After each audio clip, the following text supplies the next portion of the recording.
The sharp rap of knuckles hammered against my front door like a relentless drumbeat. I placed my steaming coffee mug on the counter and headed toward the entryway, already bracing for trouble rather than a welcome wagon bearing baked goods. Peering through the peephole, I spotted a woman in her mid-50s gripping a clipboard as if it held state secrets. Her expression was locked in what could only be called self-righteous indignation. I cracked the door open just enough to converse. She launched in immediately, her voice laced with accusation. "I know exactly what you're doing here, and it stops today." Her name tag proclaimed Margaret Thornberry, HOA president, and she brandished that position like a knight wielding a broadsword. "Can I help you?" I asked, maintaining a calm tone. Even as amusement threatened to bubble up at her dramatic posture, she responded with thinly veiled fury. "Don't play dumb with me. This property has been vacant for 6 months. You can't just break in and squat here. I've already called the police." I lifted an eyebrow. "Ma'am, I believe there's been a misunderstanding. Save it for the authorities," she cut in, pointing her pen at me like a dagger. "I have photographic evidence of you trespassing. The Maplewood Estates HOA has zero tolerance for criminals." Sirens wailed in the distance, growing louder, and Margaret's face glowed with triumphant malice. A sheriff's vehicle swung into my driveway, and Deputy Martinez emerged, a familiar face from my days at the courthouse. "Your Honor," Deputy Martinez said with clear surprise and deference, touching the brim of his hat. "I didn't know you'd moved into the neighborhood. Everything all right here?" Margaret's clipboard slid from her grasp and clanged against the porch. Her mouth gapped open and shut like a stranded fish. "Why, Your Honor," she stuttered. "I suppose I should explain how I ended up in this predicament. 3 weeks earlier, inherited this vacation home from my late Aunt Eleanor. After 2 decades practicing law and my recent appointment as a circuit court judge, I craved escape from the city's relentless demands. The plan was straightforward. Take a 6-month sabbatical, savor some tranquility, and perhaps finally write that legal thriller I've been mentally drafting for years. Maplewood Estates seemed ideal, a gated community 45 minutes from downtown, nestled among towering oaks and wrapped in blissful quiet. I'd deliberately flown under the radar, stashing my unassuming sedan in the garage and skipping the neighborhood events. After years under public scrutiny, the gift of anonymity felt too precious to relinquish. What I hadn't anticipated was Margaret Thornberry, whose grip on the HOA seemed to demand intimate knowledge of every resident's personal details, down to their breakfast preferences. As I would later discover, she governed the association like her own private fiefdom, where grass blades were mandated at precisely 2.5 inches, and trash cans left out a minute too soon earned formal citations. The trouble began when I neglected to file my HOA registration forms. In my defense, I was still navigating my aunt's estate and acclimating to suburban rhythms. But in Margaret's realm, this omission equated to an act of outright rebellion against decency. She first spotted my car during one of her routine community wellness checks, a phrase neighbors later translated as nosy patrols. My out-of-state plates and tinted windows evidently signaled nefarious intent to her overactive suspicions. She began chronicling my activities with the zeal of a nature documentarian tracking rare wildlife. On day 1, she snapped photos of my vehicle from half a dozen angles.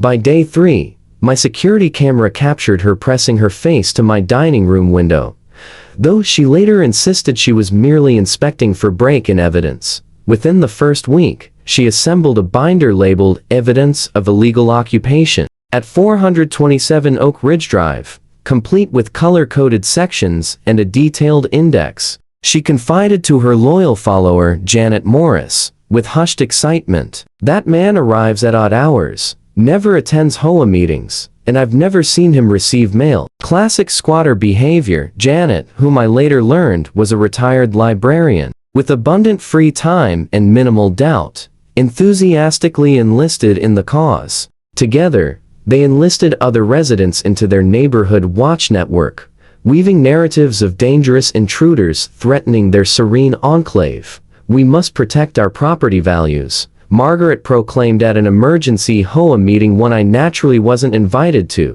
"This squatter could be running drugs, planning burglaries, or worse, lowering our community standards. The irony, naturally, was that my evenings were spent reviewing case precedents and streaming courtroom dramas while enjoying takeout pad thai. My boldest transgression was occasionally parking at a slight angle in my own driveway.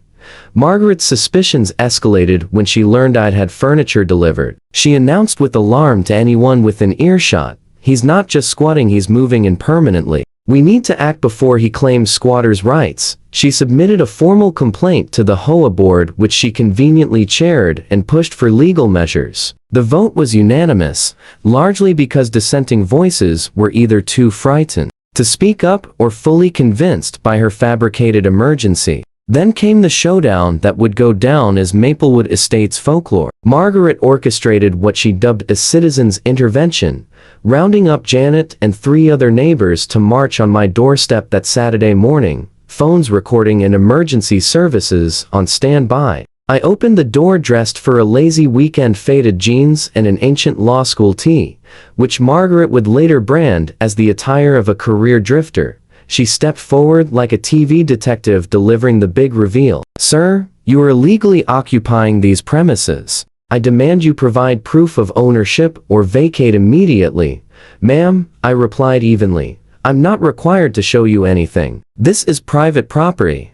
My refusal to hand over papers pushed her into high gear. Her voice rose sharply. "That's exactly what a criminal would say. I knew the previous owner, Eleanor Hartman, and she would never rent to someone like you."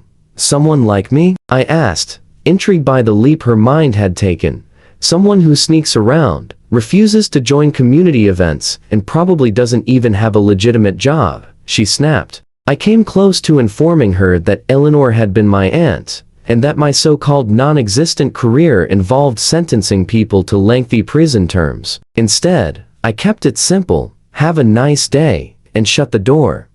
That was the moment she dialed the police, alleging I'd threatened her, a total invention that would eventually backfire spectacularly. The true spectacle unfolded 2 weeks later when Margaret, infuriated by law enforcement's unwillingness to haul me away on her say-so alone, escalated to a civil suit. She petitioned for an emergency injunction to evict me from the neighborhood, and sought $50,000 in damages for emotional distress and diminished property values. Her lawyer, evidently operating on contingency and swayed by her unshakable certainty, skipped even rudimentary checks. No property record search, no identity verification, and definitely no quick online lookup of Judge William Chan, which could have spared everyone considerable humiliation. The case landed in my own courthouse. The universe clearly had a sense of humor. My friend Judge Patricia Williams was originally scheduled to preside, but she was away at a judicial conference. The substitute, me, returning from sabbatical a few days ahead of schedule, eased the docket backlog. I could have recused myself. In hindsight, I probably should have. But after 3 weeks of being hounded for simply living in my inherited house,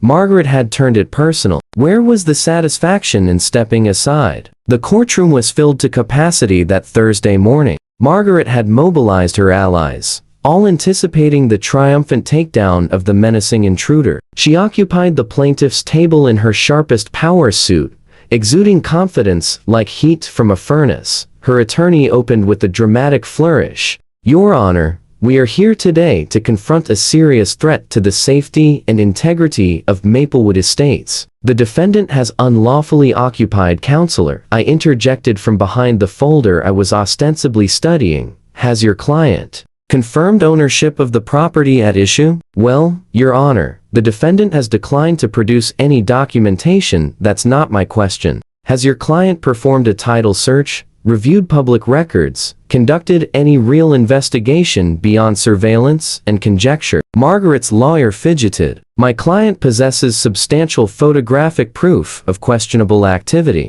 "Photographs of someone's vehicle constitute evidence of questionable activity," I remarked flatly. "All right, but not the defendant's." Margaret could no longer stay silent. She rose abruptly. "Your Honor, I know what I witnessed. This man is an imposter. He's likely unemployed. I demand justice.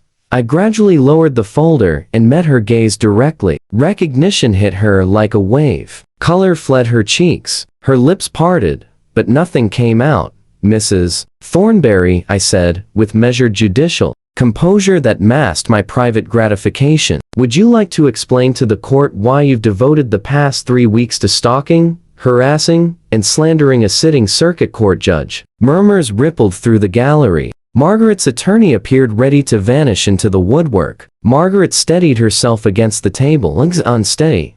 "I didn't, Your Honor. I had no idea," she faltered.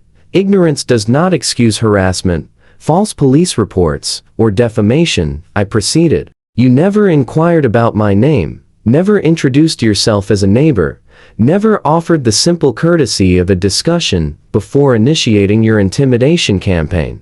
Her counsel attempted damage control. "Your Honor, perhaps we might consider dismissal." "We're far beyond dismissal," I stated. "Mrs. Thornberry lodged a false report claiming I threatened her. She's circulated flyers featuring my photograph, labeling me a criminal. She's trespassed on my property multiple times. And now she's squandered this court's resources with a baseless action rooted solely in her biases and fears." I addressed the clerk. "Please enter into the record that I am filing counterclaims for harassment, defamation, trespassing, and submitting a false police report. I am further referring this matter to the State Bar for examination of counsel's neglect and basic due diligence." The attorney blanched. "Your Honor, certainly we can." "In addition," I pressed on, "I am directing Mrs. Thornberry to cover all court costs, my legal fees. Yes, I will retain counsel for the countersuit and $10,000 in punitive damages to be contributed to the local Fair Housing Alliance." 10,000. Margaret shrieked, her facade crumbling entirely. "Would you rather we explore criminal prosecution for the false report?" I inquired. "That offense carries potential incarceration of up to 6 months, plus further penalties." She sank into her seat, face etched with dread as the consequences crystallized. Her lawyer leaned in, murmuring frantically, likely plotting his swift exit from representation. "Court is adjourned," I declared, striking the gavel with slightly extra emphasis. As the bailiff guided a dazed Margaret from the room, I overheard her hushed plea to her attorney. "How much is this going to cost me?" "With the countersuit, fees, and damages," he answered somberly, "likely around 30,000, and that's assuming no criminal charges." Margaret emitted a sound halfway between a sob and a gasp as the weight settled. 3 weeks of relentless pursuit had just evaporated a year's worth of income, and her standing in the community lay in ruins.